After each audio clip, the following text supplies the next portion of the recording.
सत्संगत जी, प्रेम से कहना। सत्संगत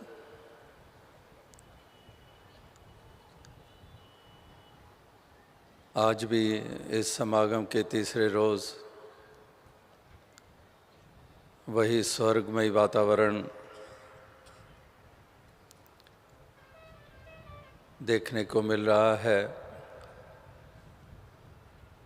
जहाँ पर ऐसी तरंगें प्यार की महसूस हो रही हैं, जहाँ पर जैसे ये मैदान सारे महक उठे हों, ऐसी खुशबू के द्वारा जो आपके निर्मल और प्रेम भावनाओं के कारण ऐसा वो स्थापन हुआ है। यहाँ पर आप सभी मिल बैठकर इस निराकार पारब्रह्म परमात्मा का गुणगान कर रहे हैं, इससे उत्तम प्रार्थनाएं कर रहे हैं और उत्तम संदेश संसार तक पहुंचाने का प्रयास कर रहे हैं। वही संदेश जो संतों, महात्माओं, वलियों, गुरु, पीर, पैगंबरों का हमेशा रहा है। और ये पिछले 2 रोज़ भी यही पैगाम अलग अलग ढंग से सबके समक्ष रखा गया, अलग अलग भाषा में उसकी अभिव्यक्ति हुई। जहाँ पर दीवारों और पुलों की बात हो रही है, आज भी कवि महापुरुषों ने इसी थीम को लेकर उसको कविता का रूप दिया। उसमें भी यही दीवारें गिराने की बात और पुल बनाने की बात, दूरियां समाप्त करने की बात, नज़दीकत स्थापित करने की बात। तो इसके लिए साथ ही साथ ये भी साथ संदेश दिया गया कि वाकई ही इस प्रभु ईश्वर परमात्मा निराकार का जो बोध हासिल कर लेता है, उसके जीवन में उजाला आ जाता है, उसके मन में रोशनी आ जाती है, उसके भरमों की दीवार गिर जाती है। जो भरम पाल कर वो सारी उम्र बिताता चला जाता है, जिसके कारण ये दूरियां बनी रहती हैं, वो भ्रम जो हैं उनका नाश हो जाता है। जैसे दीपक के जलने से अंधेरे का विनाश हो जाता है, इसी तरह से ये ज्ञान उजाला पाकर ये भ्रम और भ्रांतियाँ मिट जाती हैं, जो इंसान के साथ ऐसी जुड़ी हुई हैं, जिसके कारण इंसान ये दीवारें खड़ी करता है, जिसके कारण एक दूसरे पे जुल्म और सितम करता है। तो इसलिए महापुरुष संत जन यही संदेश, यही पैगाम हमेशा दिए चले गए हैं कि नाता जोड़ना है तो इस ईश्वर से जोड़ना है, इस पारब्रह्म परमात्मा से जोड़ना है। जितनी तीव्रता से हम संसार के साथ जुड़ते हैं, जितने हम लोभ लालच के साथ जुड़ते हैं, दुनियावी आकर्षणों के साथ जुड़ते हैं, दुनियावी सामानों के साथ जुड़ते हैं, कहीं पर वही तीव्रता, वही इंटेंसिटी हमारी इसके साथ जुड़ने की हो और जुड़े रहने की हो, तो वास्तविकता में हमारा ऐसा सुंदर वजूद हर किसी का बन जाए।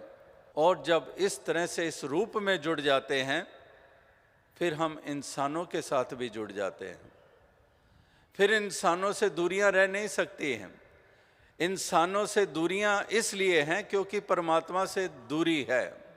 तो इसलिए महापुरुष संत जनों का कथन कि इंसान तू इस प्रकार से इस प्रभु परमात्मा ईश्वर के साथ ये अपना नाता जोड़ ले, अपनी आत्मा का कल्याण कर ले और इस मन को भी भ्रमों से निजात प्रदान कर ले, इस मन से भी विपरीत भावनाओं से अपना दामन छुड़ा ले और इस मन में खड़ी हुई विपरीत भावनाओं को दफन कर दे, इस मन में खड़ी हुई दीवारों को गिरा दे।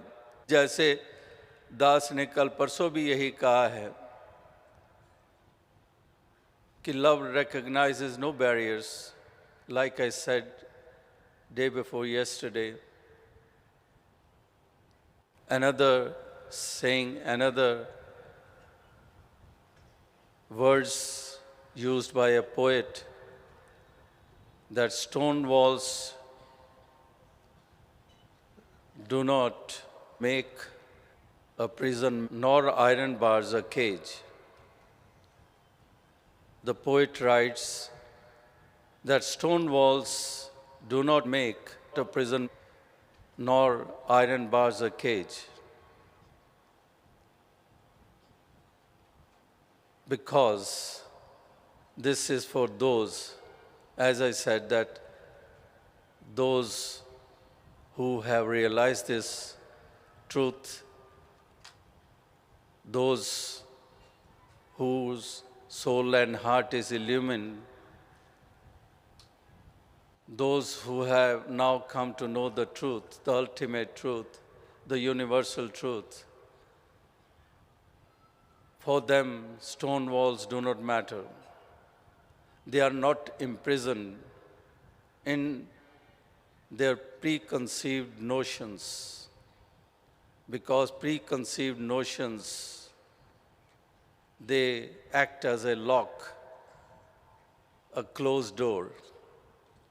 Here, saints and sages, they are talking about opening up, to think out of the box,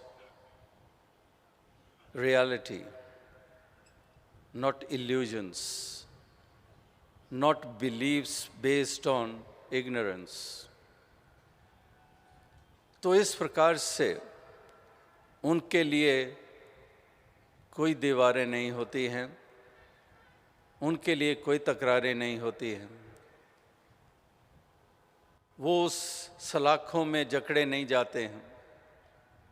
जैसे इस कवि ने कहा कि पत्थर की दीवारें कारागार नहीं बना पाती हैं उनके लिए, और एक लोहे की सलाखें इस प्रकार से उनके लिए पिंजरा नहीं बना पाती हैं।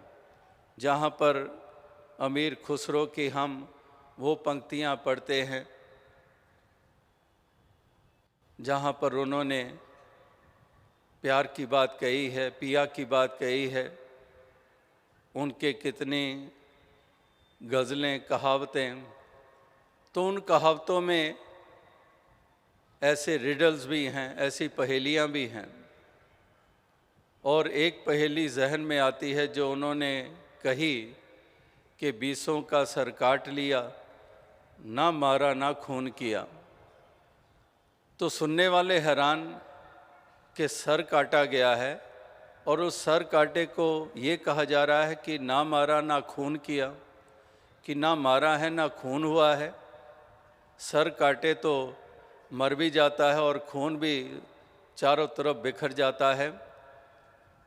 लेकिन ये पहेली कहने वाला जानता है कि वो कह क्या रहा है, लेकिन जो सुन रहा है उसके पल्ले कुछ भी नहीं पड़ रहा है।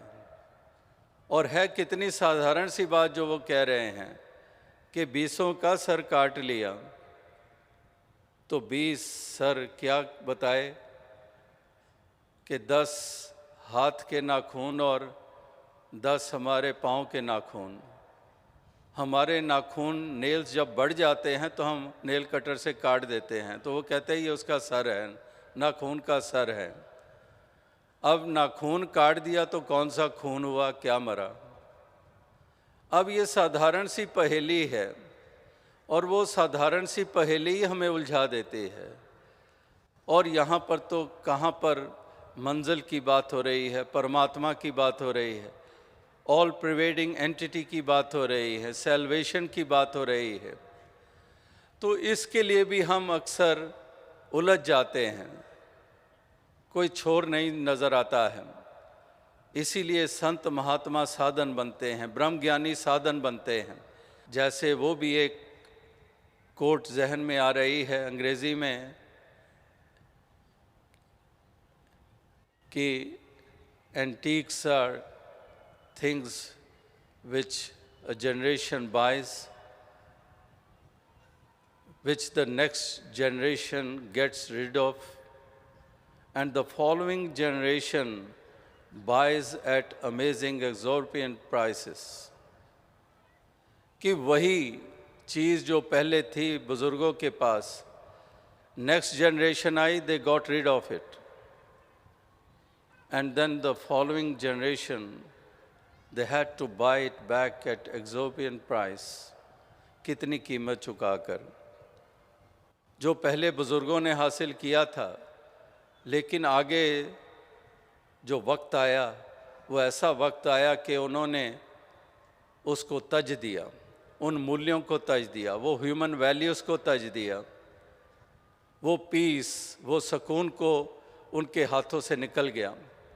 लेकिन वही सुकून, वही वैल्यूज़, वही सब कुछ फिर से स्थापित करने के लिए उसके बीच में कितने कीमत चुकानी पड़ी. तो इसलिए महापुरुष कहते हैं कि सभी इस प्रकार से जागरूक रहें, कहीं पर ढील ना आने पाए, कहीं पर भी हाथों से निकल ना जाए, ताकि फिर से कहीं उसको हासिल करने में कितनी बड़ी कीमत चुकानी पड़े. इसलिए वो सस्टेनेबिलिटी बनी रहे, उसके प्रति सजगता बनी रहे, ताकि हमारे जीवन में हमेशा ही वो महत्व बना रहे, वातावरण सुंदर बने रहें और चारों तरफ अमन हो, शांति हो, चैन हो. इस प्रकार से सभी के भावनाएं उत्तम बनी रहें, जहाँ पर मिलवर्तन हो, भाईचारा हो, सहनशीलता हो, जिसको टॉलरेंस कहा जा रहा है. Today is 16th of November, which is dedicated by UNO as a day of tolerance. Every 16th of November, this day is dedicated as a day of tolerance. And we are talking of tolerance, and we are seeing intolerance all around. As we heard the words of wisdom in these 3 days too, that there is so much intolerance, and that's why we are seeing so much devastation. That's why we are seeing so much bloodshed. That's why we are seeing the breaking of families, because the family members, if they are not tolerant to each other, the very fabric of a family, that also gets shattered, and so does the happiness. That also flies away like a bird flies away with its wings, and we are deprived of it. So tolerance, saints and sages have always taught us to be tolerant. We have to coexist peacefully. We have to appreciate the differences. Saints talked about unity, not uniformity. Saints taught us the importance of unity. But what had happened and what has happened and what is happening,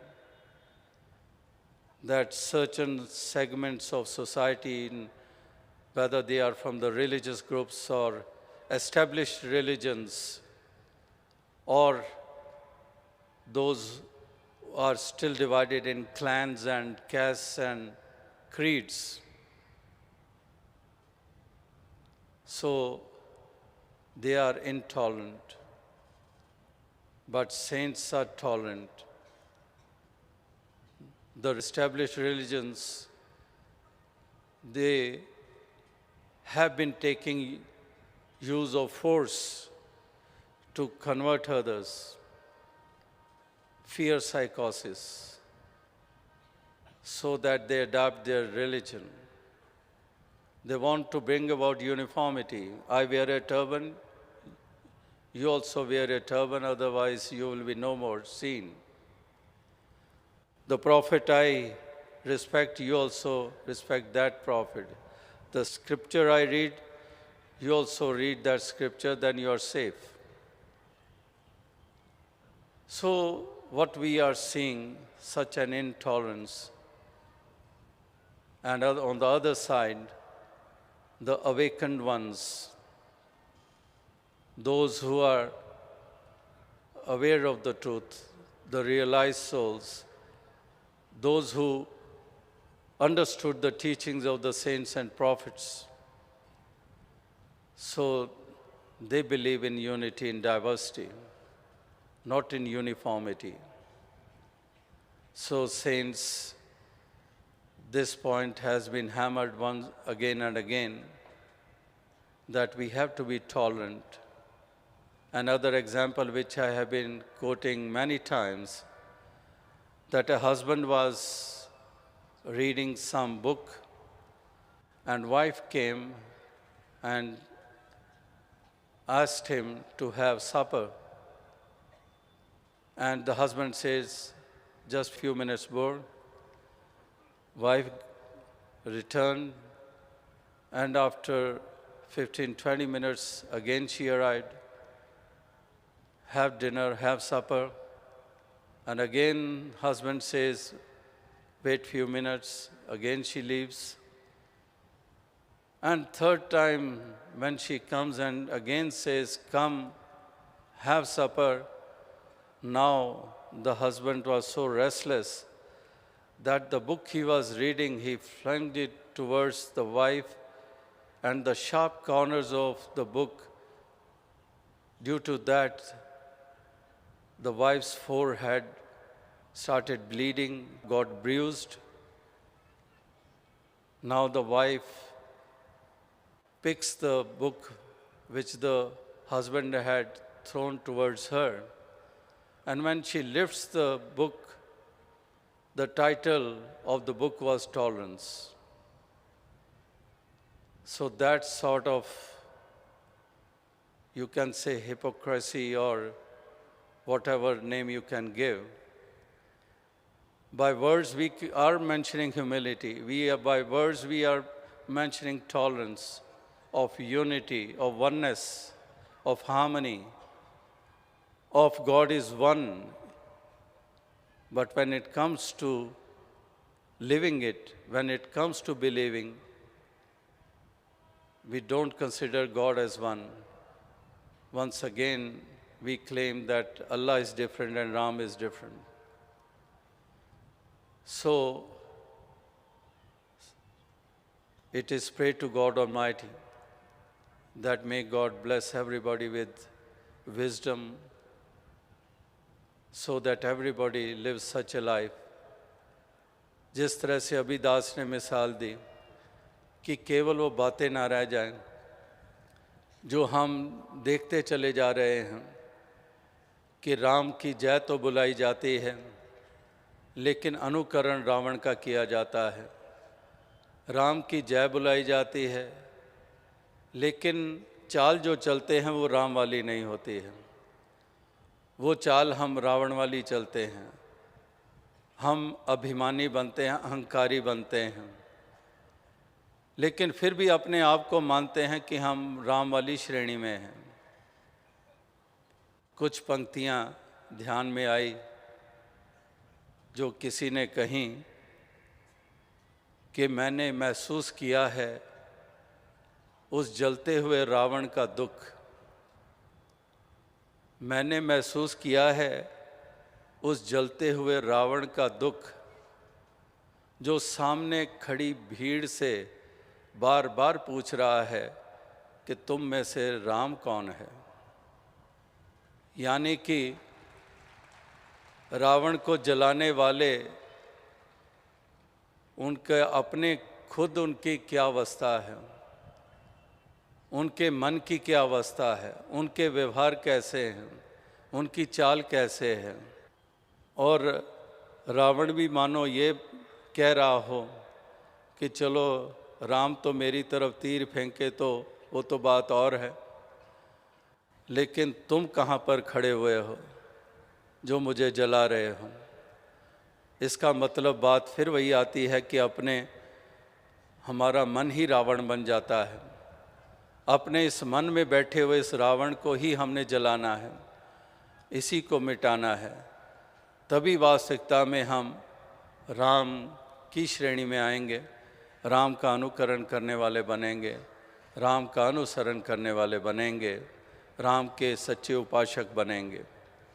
तो दास और अधिक शब्दों का सहारा नहीं लेगा, समय काफ़ी आगे बढ़ चुका है और यही अरदास करेगा कि दातार कृपा करे कि जिस मकसद के साथ ये समागम का आयोजन हुआ, जहाँ पर ये सुंदर रूप बने, जहाँ पर हज़ारों मील के सफ़र, सैकड़ों मील के सफ़र तय करके आप सभी यहाँ पर पहुँचे और इस समागम के रूप को एक सुंदर रूप दिया, जिसमें कितने कितने प्रकार की सेवाएं हुई हैं, कितने प्रकार के तप त्याग हुए हैं और प्रबंधक महापुरुषों ने भी इसमें योगदान दिए, सेवा दल ने योगदान दिया, तमाम साध संगत का महत्वपूर्ण योगदान।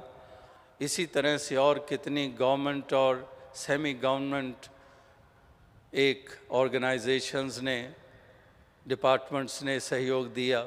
तो अभी यही अरदास की दातार कृपा करे, आप अपने अपने घरों को लौटेंगे और यही जो यहाँ से महक आपने यहाँ स्थापित भी की और उसको और ज़्यादा मजबूत करके अपने अपने घरों को लौटेंगे, तो वहाँ पर भी यही मानवता इंसानियत को और मजबूत करते चले जाएंगे, प्यार भरे वातावरण स्थापित करते चले जाएंगे और चारों तरफ एक सुंदर रूप देने में अपने योगदान देते चले जाएंगे।